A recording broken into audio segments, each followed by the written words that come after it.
निधि के हाथों में थमा मायके से आया भाभी का पत्र हवा से फड़फड़ा रहा था। वो सोच रही थी, ना जाने कैसा होगा अभी। भाभी उसकी सही देखभाल भी कर पा रही होंगी या नहीं। भाभी ने लिखा था कि अभी जब छत पर बच्चों के साथ पतंग उड़ा रहा था, नीचे गिर गया। उसके पैर की हड्डी टूट गई, पर उसकी हालत गंभीर नहीं है, जल्दी ठीक हो जाएगा। शरीर के अन्य हिस्सों पर भी मामूली चोटें आई थी। हम उसका सही इलाज करा रहे हैं। माँ, तुम रो रही हो? आरव ने पुकारा तो निधि की तंद्रा भंग हुई। उसकी आंखों से आंसू बह रहे थे। उसने झटपट आंखें पोंछी और आरव को गोद में बिठाकर मुस्कुराने का यत्न कर पूछने लगी, स्कूल से कब आया आरव? कब का खड़ा हूँ, पर तुमने देखा ही नहीं। बहुत जोरों से भूख लगी है। आरव ने कंधे पर टंगा किताबों का बोझा उतारते हुए कहा, अभी खाना परोसती हूँ। कहती हुई निधि रसोई में चली गई। फौरन दाल चावल गरम कर लाई और आरव को खाना परोस दिया। माँ, तुम भी खाओ ना, आरव ने आग्रह किया। उसका आग्रह उचित भी था, क्योंकि प्रतिदिन निधि उसके साथ ही भोजन करती थी, लेकिन आज निधि के मुंह में निवाला चल नहीं पा रहा था। बार बार आंखों में आंसू आ रहे थे। मन अवि के आसपास ही दौड़ रहा था। आरव शायद उसके मन के भाव समझ गया था, सो खाना खाते खाते रुककर बोला, किसकी चिट्ठी आई है? किसी की नहीं, देखो मैं खा रही हूँ, निधि बोली। वह घर में बखेड़ा खड़ा नहीं करना चाहती थी, सो होठों पर नकली मुस्कान लाकर बेमन से खाने लगी। आरव संतुष्ट होकर चुप हो गया। फिर वह खाना खाकर अपने कमरे में बिस्तर पर लेट गया। निधि उसके सिरहाने बैठकर थोड़ी देर उसका सिर सहलाती रही। फिर जब आरव ऊँघने लगा तो वह अपने कमरे में आकर पलंग पर पड़ गई, पर मन फिर से मायके की दहलीज पर जा पहुंचा। कैसा होगा अभी? इस दुर्घटना के क्षणों में उसने माँ को अवश्य याद किया होगा। वह उसे याद करके रोया भी बहुत होगा। इतने छोटे बच्चे माँ से दूर रह भी कैसे सकते हैं? हो सकता है अवी ने अमित को भी याद किया हो। अमित का कितना दुलारा था अवी। वह ऑफिस से आते ही अवी को गोद में लेकर बैठ जाते। उसके लिए भांति भांति बिस्कुट, टाफियाँ व खिलौने लेकर आते। उस वक्त अवी था भी कितना प्यारा, गोरा चिट्टा, गोल मटोल, जो देखता प्यार किए बिना नहीं रह पाता। जब अवी 2 वर्ष का हुआ तो उसने नन्हे नन्हे बच्चे की फैंसी ड्रेस प्रतियोगिता में प्रथम पुरस्कार जीता था। नन्हा सा दूल्हा बनकर कितना जच रहा था अवी। यही सब सोचकर निधि की आंखों से फिर आंसू बहने लगे। खून के कैंसर से अमित की मृत्यु ना हुई होती तो उसका भरा पूरा परिवार क्यों बिखरता? अमित जीवित होता तो उसका प्यारा अवी इस तरह क्यों भटकता? अमित को खोकर निधि 4 वर्ष के अवी को सीने से चिपकाए मायके लौटी तो वहां उन दोनों माँ बेटे को दिन बिताने कठिन हो गए। अमित के जीवित रहते जो भैया भाभी उसे बार बार मायके आने को कहते थे, वे ही एकाएक बेगाने बन गए। उन्हें उन दोनों का खर्च संभालना भारी लगा था। तभी दुखी होकर पिता ने उसके पुनर्विवाह की कोशिशें शुरू कर दी और एक अखबार में वैवाहिक विज्ञापन पढ़कर शैलेश के घर वालों से पत्र व्यवहार शुरू किया। तो शैलेश से उसका रिश्ता पक्का हो गया, पर शैलेश व उसके घर वालों की एक शर्त थी कि वे बच्चे को स्वीकार नहीं करेंगे। उन्हें सिर्फ बिना बच्चे की विधवा ही स्वीकार्य थी। जबकि शैलेश भी एक बेटे का बाप था, विधुर था और अपने बेटे की खातिर ही पुनर्विवाह कर रहा था, पर वह उसके बेटे का दर्द नहीं समझ पाया और उसे अस्वीकार कर दिया। अपने जिगर के टुकड़े को माँ बाप की गोद में छोड़कर निधि शैलेश से ब्याह करके ससुराल आ पहुंची थी। तब से सिर्फ पत्र ही अवी की जानकारी पाने का साधन मात्र रह गए थे, पर उन पत्रों में यह भी लिखा होता कि वह अब हमेशा के लिए अवी को भूलकर अपने भविष्य को संवारे व शैलेश व आरव को किसी अभाव का आभास ना होने दे। आरव को पूरी ममता दे। मेरठ से आए हुए उसे पूरा वर्ष बीत गया, तब से एक बार भी वह मायके नहीं गई। शैलेश ने ही नहीं जाने दिया। हमेशा यही कहा कि अब मायके से कैसा मोह, घर में किसी चीज़ की कमी तो है नहीं। लेकिन कमी तो निधि के मन में बसी थी। वह एक दिन के लिए भी अपने अवी को नहीं भूल पाती थी और अब भाभी के पत्र ने उसके मन की बेचैनी कई गुना बढ़ा दी थी। मन अवी को बाहों में लेने और दिल से लगाने को बेचैन हो उठा था। शैलेश घर लौटा तो निधि खुद को रोक ना पाई और कह उठी, मैं 2 दिन के लिए मेरठ जाना चाहती हूँ। शैलेश ने वही रटा रटाया उत्तर दे डाला, क्या करोगी जाकर? वैसे भी आजकल तुम्हारी तबीयत ठीक नहीं रहती। चौथा महीना चल रहा है, वहाँ आराम कहाँ मिल पाएगा? क्यों नहीं मिलेगा? भैया भाभी क्या मुझे हल में जोतेंगे? मैं वहाँ पूरे दिन पलंग तोड़ने के अलावा और करूँगी भी क्या। निधि जैसे विद्रोह पर उतर आई थी। उसने सास से भी जिद की। बहुत दिन हो गए मुझे मायके वालों को देखे। दिल्ली से मेरा रास्ता ही कितना है, सिर्फ 2 घंटे का। फिर भी मैं साल भर से मायके नहीं जा पाई हूँ और ना कभी उन लोगों ने ही आने का साहस किया। फिर आना जाना दोनों तरफ से होता है, एक तरफ से नहीं। इस पर सास ने जाने की इजाज़त यह कहते हुए दे दी कि इसका मायके आना जाना भी जरूरी है। निधि अटैची में कपड़े रखने लगी तो आरव भी जीत कर उठा। मैं भी तुम्हारे साथ जाऊंगा माँ, तुम्हारे बिना कैसे मन लगेगा। साल भर में ही आरव उससे काफ़ी हिल मिल चुका था और उसे ही अपनी सगी माँ समझने लगा था। आरव को रोते बिसुरते देख सास ने उसे भी साथ ले जाने को कह दिया। क्या हुआ, यह भी कुछ दिन को घूम आएगा। बेचारे को असली ननिहाल तो कभी मिला ही नहीं, सौतेला ही सही। निधि ने आरव के कपड़े भी रख लिए। आरव के कपड़ों की अटैची अलग से तैयार हो गई। भले ही 2 दिनों को जाना हो, आरव को कई जोड़ी कपड़ों की आवश्यकता पड़ती थी। वह बार बार कपड़े मैले कर लेता था। दोनों कार में बैठकर मेरठ चल पड़े। रास्ते भर आरव उसकी गोद में बैठकर अलग अलग के प्रश्न पूछता रहा। निधि मायके पहुंच देर तक माँ भाभी के गले लिपटी रोती रही। भाभी बार बार पूछती रही, ठीक तो हो दीदी, शैलेश ने अमित का गम भुला दिया या नहीं। शैलेश का व्यवहार तो ठीक है ना। निधि के मन में अपने अवि का गम समाया हुआ था। वह क्या उत्तर देती। जैसे तैसे चाय के घुट गले से नीचे उतारती रही। फिर भाभी खुद ही उसे अवि के कमरे में ले गई। नीचे जगह कम होने के कारण अवि छत पर बने कमरे में रहता था। ढीली चारपाई पर सिकड़ी हुई मैली दरी पर अपाहिज बना पड़ा था अवि। पहली नज़र में निधि उसे पहचान नहीं पाई, फिर लिपट कर रोने लगी। यह क्या दशा हो गई है अवि की। अवि काला सूखा कंकाल जैसा लग रहा था। वह भी माँ को कठिनाई से पहचान पाया। फिर आश्चर्य से निधि की कीमती साड़ी व गहनों को देखता रह गया। तू ठीक तो है ना अवि।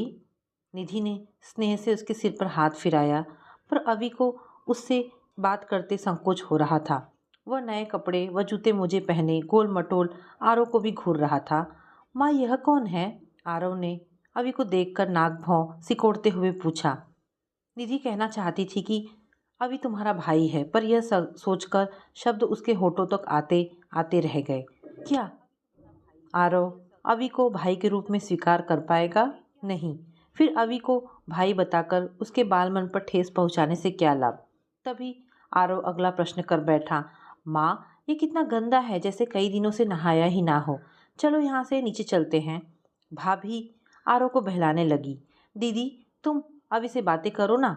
निधि की निगाहें पूरे कमरे का अवलोकन कर रही थी। कमरा काफ़ी गंदा था।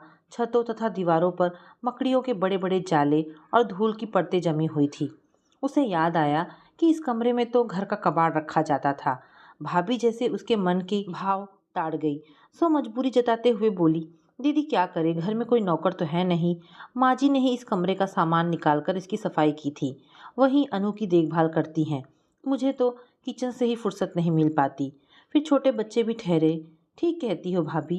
कहती हुई निधि अवि के सिरहाने बैठ गई, क्योंकि कमरे में कोई कुर्सी नहीं थी और स्टूल पर दवाइयाँ व पीने का पानी रखा हुआ था। अवि मुझे माँ कहो ना। कहती हुई निधि उसे उसके बालों में हाथ फेरने लगी। माँ, बड़ी कठिनाई से अवि कह सका, जैसे कोई गुनाह कर रहा हो। तुम कहाँ चली गई थी। मैं। निधि का स्वर गले में ही अटक गया। कैसे कहे कि उसने पुनर्विवाह कर लिया। अमित की यादें मिटाने की खातिर वह शैलेश का दामन थाम चुकी है। फिर अवि को वह सब पता भी तो नहीं है। जिस वक्त शैलेश से उसकी शादी मंदिर में हुई थी, अवि को घर में छिपा कर रखा गया था। माँ मेरे लिए नए कपड़े नहीं लाई। एकाएक अवि की आंखों में आकांक्षाओं की चमक तैर उठी। निधि को याद आया वह अवि से यह कहकर घर से निकली थी कि वह उसके लिए नए कपड़े खरीदने बाजार जा रही है। फिर 1 साल के पश्चात आज ही लौट कर आई है। निधि की पलकें भीग उठी कि कितनी पुरानी बात याद रखी है अवि ने। वह उसके पुराने घिसे फिटे कपड़े देखती रही। भाभी कहाँ नए कपड़े दिलवा पाती होगी। माँ मेरे नए कपड़े दे दो ना। अवि जिद करने लगा। निधि के मन में आया कि वह आरव के नए कपड़े लाकर अवि को पहना दे। नाप ठीक आएगा, क्योंकि दोनों है भी एक ही आयु की। पर वह ऐसा नहीं कर सकी। मन में डर की लहर सी उठी कि अगर कपड़ों की बात शैलेश वो माँ जी को बता दिया। तभी भाभी ने टोका, चलो दीदी पहले भोजन कर लो, बाद में ऊपर आ जाना। निधि सीढ़ियों की तरफ बढ़ गई। बीच में ही भाभी ने पूछना शुरू कर दिया, दीदी तुम अभी के लिए कपड़े खिलौने वगैरह कुछ लेकर नहीं आई? निधि उत्तर नहीं दे पाई तो भाभी के चेहरे पर रूखापन छा गया। वह कुछ कड़वेपन से कहने लगी, अभी है तो तुम्हारी कोख जाया ही, तुम्हें उसका ध्यान रखना चाहिए। शैलेश की आमदनी भी तो कम नहीं है। घर में सभी कुछ मौजूद है, रुपए तुम्हारे हाथ में ही रहते होंगे। निधि को लगा कि भाभी ने जानबूझकर उसे इस तरह का पत्र लिखा था जिससे वह मेरठ आकर उन्हें कुछ दे जाए। भाभी शुरू से ही लालची जो ठहरी। दूसरों पर खर्च करना इन्होंने कहाँ सीखा। माँ ने खाना परोस दिया पर निधि के मुंह से यह सोचकर निवाला नहीं चल पाया कि बेचारा अभी पेट भर कहाँ खाता होगा। माँ समझाती रही, तुम्हें ऐसी स्थिति में खूब खाना पीना चाहिए। बच्चा अच्छा पैदा होगा तो शैलेश भी तुम्हें अधिक पसंद करेगा। पिता और भैया आरव को लाड प्यार करते रहे। भैया उसे स्कूटर पर बिठाकर दुकान पर ले गए। वहाँ से उसे चॉकलेट व मिठाइयाँ दिलवा कर लाए। माँ और भाभी उससे शैलेश, आरव व ससुराल की ही बातें करती रहीं तो उपकर उसने खुद ही अभी की चर्चा छेड़ी। अभी कैसा पढ़ रहा है, कैसे नंबर आए? ठीक है, अधिक पढ़कर भी उसे क्या करना है? थोड़ा बड़ा होगा तो मामा के साथ उसकी दुकान पर काम करने लगेगा। माँ बोली। निधि सोचने लगी, फिर तो अभी पूरे घर के लिए मुफ्त का नौकर बनकर रह जाएगा। सभी लोग उस पर तरह तरह के हुक्म चलाते रहेंगे। सबने भोजन कर लिया तो भाभी बर्तन समेटने लगी, पर अभी के भूखे रहने का किसी को आभास तक नहीं रहा। तब निधि अपने साथ लाए फल व मिठाई तस्तरी में रखकर अभी को देने चली गई। अभी अकेला पड़ा था। निधि का मन फिर से भीगने लगा। वह उसके नज़दीक बैठकर प्यार से उसे खिलाने लगी। फिर उठकर चली तो अभी ने उसकी साड़ी का पल्लू थाम लिया और बोला, कुछ देर और बैठो माँ। निधि रुककर उसके सिर पर हाथ फेरती रही। अभी ने सुख का आभास करके आंखें बंद कर ली, पर आरव की पुकार पर निधि को नीचे आना पड़ा। अगले दिन सुबह नाश्ते से निबटकर उसने अभी की चारपाई छत पर डाल दी और जाले साफ करके कमरा रगड़ रगड़ कर धोया।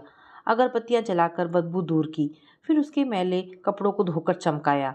तत्पश्चात वह अभी की मालिश करने बैठ गई। माँ कहती रही, मैं कर दूंगी, तू फालतू की मेहनत क्यों कर रही है? इस कमरे में अकेला अभी थोड़े ही सोता है, मैं भी तो सोती हूँ। मगर निधि के हाथ नहीं रुके। वह अभी के सारे काम खुद ही निपटाती रही। दोपहर ढलते ही अचानक ड्राइवर निधि व आरव को लेने आ पहुंचा तो सबको आश्चर्य हुआ। माँ ने टोक दिया, अभी 2 दिन कहाँ हुए हैं? ड्राइवर बोला, मुझे साहब ने दोनों को तुरंत लाने को कहा है। साहब आरव को बहुत प्यार करते हैं, आरव के बिना एक दिन भी नहीं रह सकते। इसके अलावा सब लोगों को एक शादी पर भी जाना है। बेटी पराए घर की अमानत ठहरी सो माँ भी कहाँ रोक सकती थी। वह निधि की विदाई की तैयारी करने लगी, पर शैलेश का ना आना सबको खल रहा था। पिताजी धीमे स्वर में कह उठे, हम चाहे कितने भी गरीब सही, पर दामाद का स्वागत करने में तो समर्थ हैं ही। शादी के बाद दामाद एक बार भी हमारे घर नहीं आए। माँ, तुम लोग भी तो दिल्ली आया करो, आना जाना तो दोनों तरफ से होता है। ठीक है, हम भी आएंगे। माँ आंचल से आंखें पोंछती हुई बोली। निधि ने आरव की नज़र बचाकर 5,000 रुपये भाभी को थमा दिया और बोली, भाभी अभी का इलाज अच्छी तरह से कराती रहना।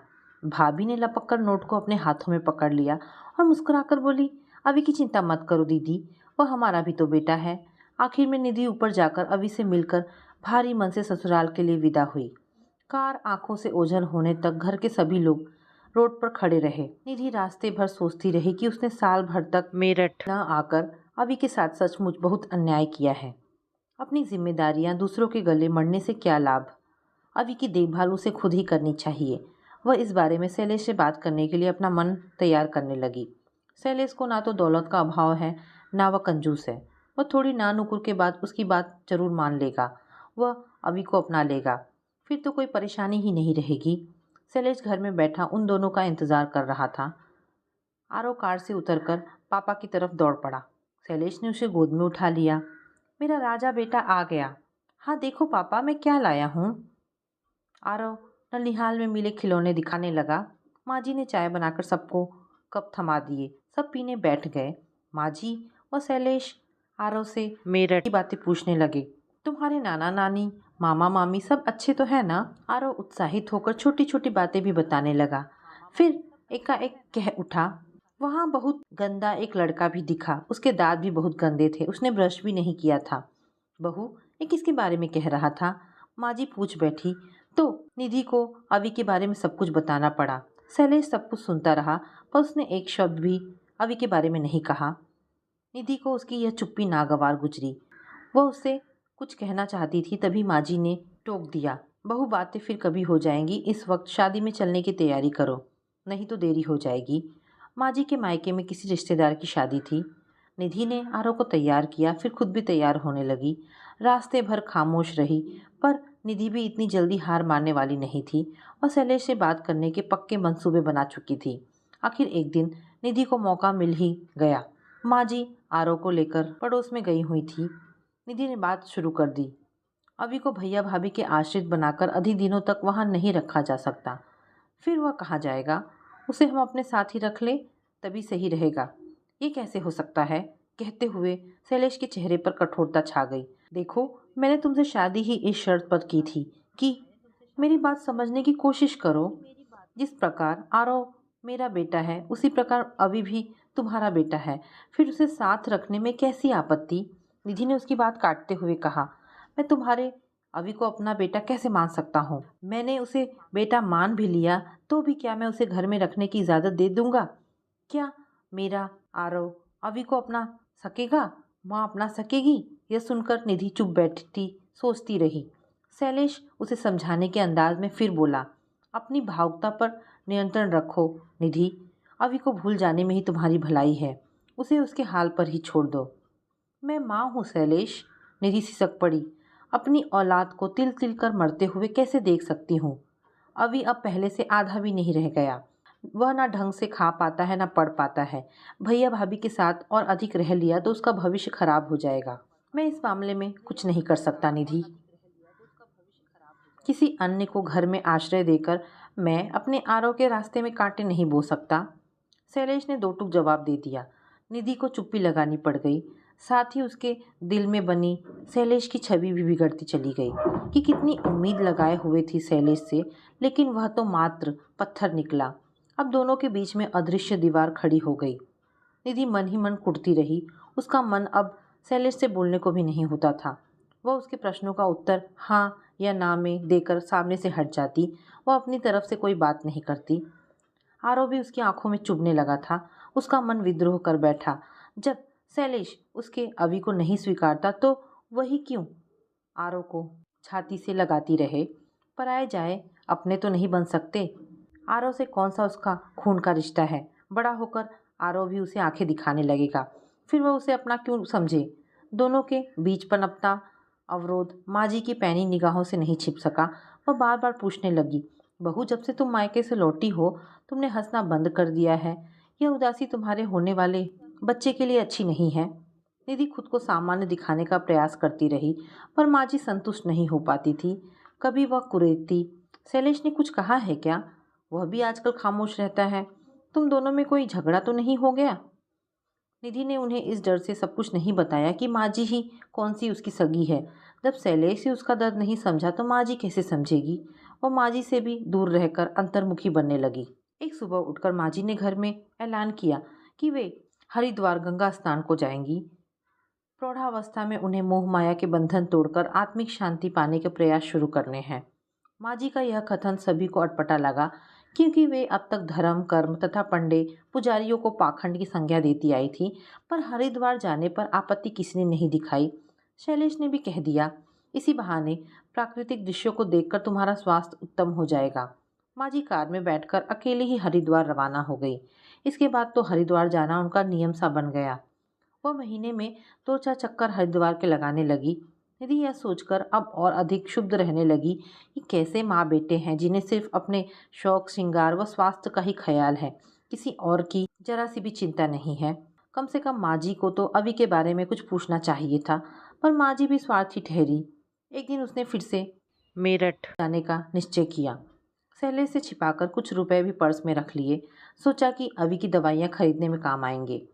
थोड़ी नानुकुर के बाद शैलेश ने उसे मेरठ जाने की इजाज़त दे दी, पर ड्राइवर को खूब समझा दिया कि उसे आज ही निधि को साथ लेकर लौटना है।